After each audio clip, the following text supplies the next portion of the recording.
vezes está sorrindo, porque Ele te ama, mas o pecado te separou. Então Jesus morreu por seus pecados, ressuscitou e vivo está. Se você o convidar, em você Ele vai morar. Seus pecados perdoados, agora é salvação. Deus me ama, isso eu sei, mas que pena, eu pequei.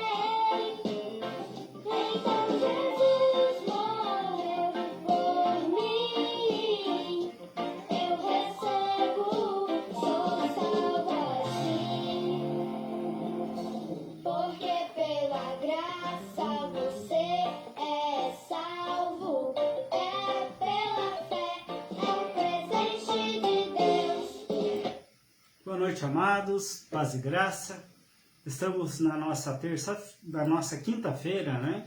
Quinta-feira do nosso estudo bíblico, do qual nós tratamos de um assunto onde nós vamos estar ministrando as próximas quatro quintas-feiras, né? Nós vamos estar falando sobre o plano da salvação através da Bíblia. O que isso quer dizer para nós? Mas antes de tudo, eu quero estar orando por você, pela tua casa, pela tua família, agradecendo a Deus porque Ele tem cuidado de nós em todo o tempo. Vamos orar?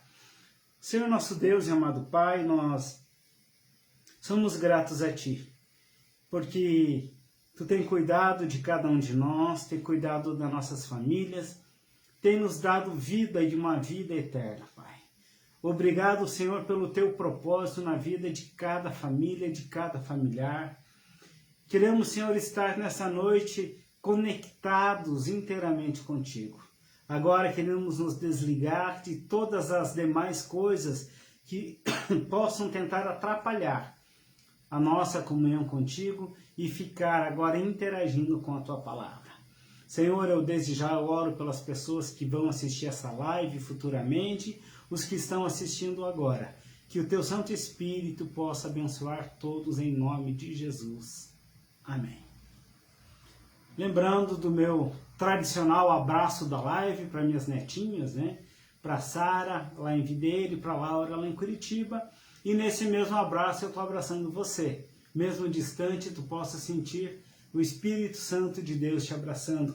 Nosso abraço da live, que Deus te abençoe. Nessa noite quero compartilhar com você um pouquinho sobre o plano da salvação. O que a Bíblia relata sobre esse plano de salvação? Por quê? Qual é o propósito desse plano? Por que esse plano entrou no mundo? O plano de salvação, ele é a plenitude do Evangelho de Cristo. Isso inclui, desde lá do início da criação, a queda do homem, até a expiação de Jesus Cristo e toda a lei, todas as ordenanças, as doutrinas do Evangelho. Quando a gente para pensar nisso, a gente vê que o ârbitro moral, a habilidade de escolhermos e agirmos por nós mesmos, ele também é essencial para o plano celestial. Quando a gente conhecer realmente o plano de Deus, a salvação, para fazer com que a gente ajuste a nossa vida, nós com certeza estamos nos preparando para caminhar ou viver eternamente com Deus. Esse é o propósito de Deus, o propósito inicial de o homem viver eternamente com Ele. Mas houve alguns obstáculos, algumas situações no decorrer dessa caminhada que acabaram roubando esse plano ou tirando essa oportunidade do homem, né? Eu quero estar compartilhando com você nessas próximas 4 semanas 12 situações que atrapalharam e também que reconciliaram o homem com Deus. O que entrou no mundo foi o pecado. O que entrou no mundo pelo pecado? O que fez isso? O porquê que esse pecado entrou?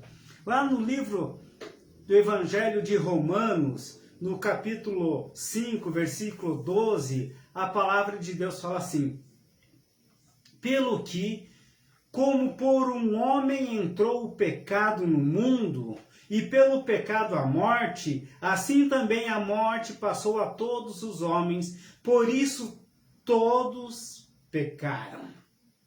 A palavra de Deus, ela nos diz que o plano remissor de Deus é para salvar o homem pecador.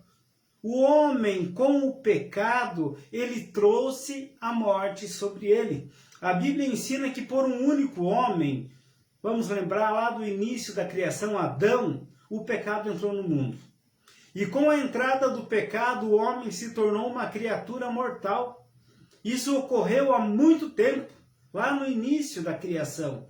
Deus havia autorizado ao homem a comer livremente de todas as árvores que estavam no jardim do Éden, exceto de uma árvore que ele não podia comer. Era a árvore que trazia ciência do bem e do mal. Porque no dia em que o homem comesse desse fruto, certamente ele morreria. Se você quer anotar, depois tu pode estar vendo na tua Bíblia. Esse contexto está lá em Gênesis capítulo 2, versículos 16 e 17. Mas todavia o homem acabou transgredindo essa ordem de Deus. E desse modo o pecado entrou no mundo, trazendo a mais terrível das consequências, que foi a desobediência. E a desobediência gerou a morte. Isso porque quando o homem pecou, ele também perdeu o dom da imortalidade. Isso havia sido concedido por Deus, mas ao comer o fruto da árvore da vida, ele perdeu esse privilégio que tinha. Assim, a palavra de Deus nos exorta e nos mostra que o primeiro casal não poderia mais transmitir geneticamente aos seus descendentes aquilo que ele não possuía, que era esse acesso direto com Deus, essa vida eterna. Desse modo, por causa do pecado dos nossos primeiros pais, eles se tornaram mortais. E todos nós, ou toda a sua descendência, também nascemos mortais.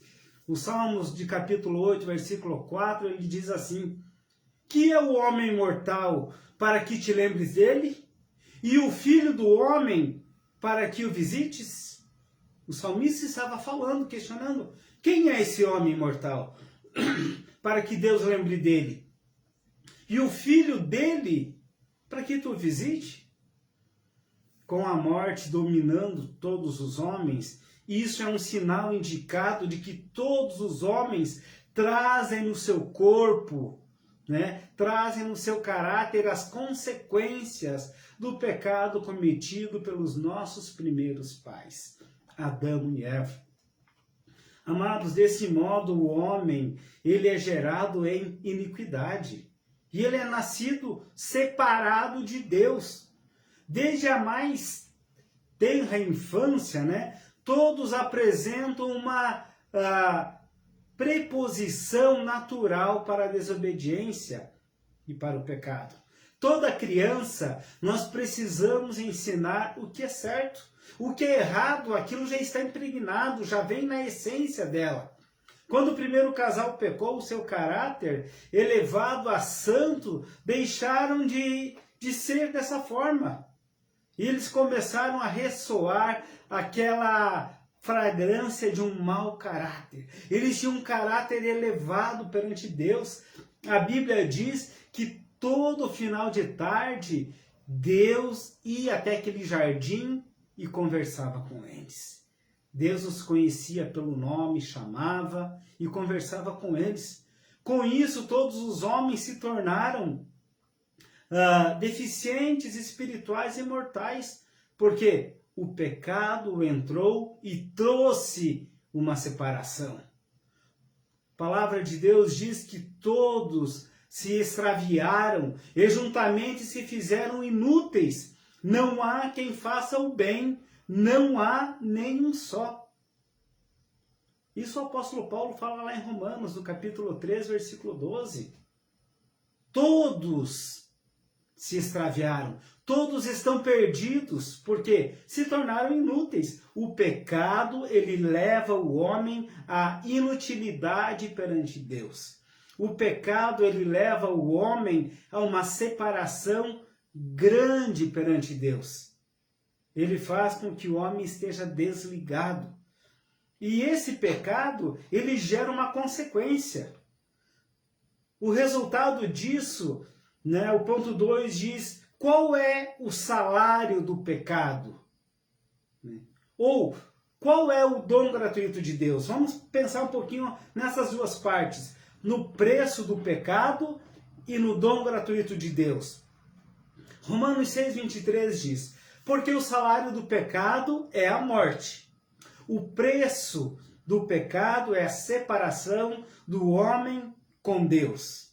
Mas ainda, continuando o versículo, ele diz: mas o dom gratuito de Deus é a vida eterna. Mas essa vida eterna, ela está vinculada a alguém. Essa vida eterna está vinculada a quem? Ainda continuando o versículo: por Cristo Jesus, nosso Senhor. Então o salário do pecado é a morte, a separação do homem com Deus. Mas o legal de tudo isso, que Deus trouxe esse dom gratuito da vida eterna, linkado ou conectado através do sacrifício de seu Filho chamado Jesus Cristo. Foi através dele que nós recebemos esse pagamento pelo pecado. Nós estávamos mortos em nossos delitos, mortos nas nossas ações, porque o pecado entrou no mundo através de uma ação de desobediência de Adão, e através desse pecado veio como consequência a morte espiritual. Aqui ele não está falando de morte física, mas é a morte espiritual, que é muito pior do que a física.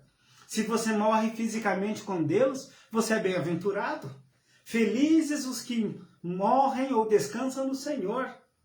Mas como é triste quando você morre e não está conectado com Deus. Por isso que o preço do pecado é a morte. Romanos, ele fala bem claro sobre isso, né? Nesse versículo de Romanos 6,23, a Bíblia nos ensina claramente que a presença da morte no mundo, ela deve unicamente em consequência do pecado. A morte é a única recompensa que o pecador recebe pela prática do pecado. E não é uma recompensa legal. Você não acha?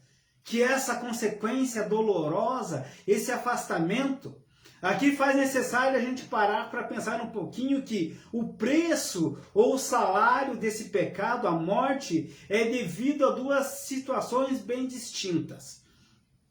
Eu quero estar numerando para você quais são essas duas situações distintas que o pecado traz sobre a nossa vida. Em primeiro lugar, todos nós nascemos mortais, unicamente por causa do preço, do salário do pecado de Adão e Eva. Eles pecaram e foi imputado sobre nós. No capítulo 5, né, de Gênesis, aí a gente vê que quando Deus expulsou eles do paraíso, aí eles tiveram seus filhos, sua família, e essa família já estava com uma característica. A palavra de Deus diz que Adão e Eva tiveram sua família conforme sua imagem e semelhança. A imagem e semelhança de Adão e Eva ali era de uma pessoa pecadora, uma pessoa destituída da glória de Deus, uma pessoa que foi expulsa do paraíso. Eles não tinham mais aquela imagem da criação. Em Gênesis 1:27, quando Deus falou, façamos o homem conforme a nossa imagem e semelhança, e assim Deus o fez, eles perderam essa imagem e semelhança de Deus quando optaram em pecar. A desobediência levou com que eles perdessem esse relacionamento. Então, em primeiro lugar, todos nós nascemos mortais unicamente por causa do salário do pecado de Adão e Eva. Isso foi imputado a toda a humanidade. Em segundo lugar, todos nós recebemos o salário do pecado em razão dos nossos próprios pecados. Nós podemos quebrar isso. A palavra de Deus, ela também traz a esperança e o conforto para o pecador arrependido, ao afirmar que a vida eterna é concedida unicamente por intermédio de Jesus Cristo. Na primeira carta do apóstolo Paulo aos Coríntios, no capítulo 15, versículo 22, ele diz assim: porque assim como todos morreram em Adão, assim também todos serão vivificados em Cristo. Olha que promessa legal, né? A consequência do pecado, da morte lá em Adão, ela recebe uma promessa de sermos vivificados em Cristo. Todo aquele que nele crê. Você crê em Jesus? Jesus Cristo é aquele que tem o poder para desfazer todas as consequências que nós herdamos do pecado dos nossos primeiros pais, condenando-nos a uma morte eterna, a vivermos separados. E Ele também tem o poder para nos livrar dos nossos próprios pecados, onde nós somos condenados, onde nós perdemos o direito a viver com Ele. E essa promessa Ele nos fez lá na primeira carta de João, no capítulo 2, versículo 25, ele diz assim: e esta é a promessa que Ele nos fez, a vida eterna. Se é a promessa de Cristo, amados, vamos abraçar. Se Ele prometeu, Ele é fiel e justo para perdoar todos os nossos pecados. Deus é fiel para caminhar com a gente em todo o tempo. Para isso, você precisa buscar a solução. E você sabe qual foi a solução que Deus deu? Jesus Cristo. A solução para que a gente viva uma vida totalmente diferente é Jesus Cristo. Muitas pessoas tentam procurar em tantas outras coisas a solução, mas a única solução para o mundo é Jesus Cristo. Quando a gente olha para a vida lá de Moisés no deserto, né? Lá em João 3, 14 e 15, a palavra diz assim: e como Moisés levantou a serpente no deserto, assim importa que o Filho do Homem seja levantado, para que todo aquele que nele crê não pereça, mas tenha vida eterna. Essa é a promessa de Cristo, para aqueles que olharem a Cristo. Jesus ilustrou, né, o seu plano de salvação com esse evento ocorrido lá na época de Moisés. Conforme está registrado lá no Velho Testamento, né, os israelitas vagueavam ou caminhando no deserto para a terra prometida. Eles sofreram 40 anos nessa caminhada, mas Deus estava com eles em todo o tempo. Enquanto eles vagueavam, caminhavam no deserto, Deus os protegia com roupas, alimento, calçados, e assim mesmo eles reclamavam. E muitos deles estavam morrendo, né, quando houve uma grande infestação de serpentes e eles foram picados por elas. Nessa circunstância, Moisés intercede a Deus pelo povo, né? E Deus atendeu o clamor de Moisés. Deus ordena que ele fizesse uma serpente de metal, a imagem da serpente abrasadora, a imagem daquela serpente que tinha atacado eles, a qual deveria ser fixada num poste e colocado no centro do acampamento do povo israelita. Feito isso, toda pessoa que fosse picada por uma serpente deveria ser levada diante daquele poste onde estava aquela serpente. E quando ele olhasse para aquela serpente, ele seria curado, crendo de que não iria morrer pelo efeito do veneno da serpente. Aqueles que tinham fé não morriam. Aqueles que não exerciam a fé acabavam morrendo pelo efeito do veneno da serpente. Assim também todos nós fomos picados por aquela serpente antiga chamada pecado, sobre o inimigo. Apocalipse 12, 9 fala sobre isso. Os nossos pecados foram nos seduzindo desde lá do Éden. Mas Jesus Cristo, a semelhança da serpente, ele foi levantado numa cruz, no madeiro, para que todos que olharem para ele, para todos aquele que nele crê, não perecerá eternamente, pelo contrário, terá vida eterna. Aquela pessoa que crê, aquela pessoa que realmente entregar a sua vida. E como eu faço isso? Confessando a Cristo a minha pequenez, confessando a Cristo, dizendo que eu preciso dele em todo o tempo. Eu preciso de Cristo na minha caminhada para que eu possa viver uma vida de plenitude, que eu possa viver uma vida totalmente diferente. Esse é o plano de Deus. Esse é o plano de Deus para a minha vida, para a tua vida. Esse é o plano de Deus para a humanidade. Jesus Cristo é a solução. Não existe outra forma, não existe outro caminho.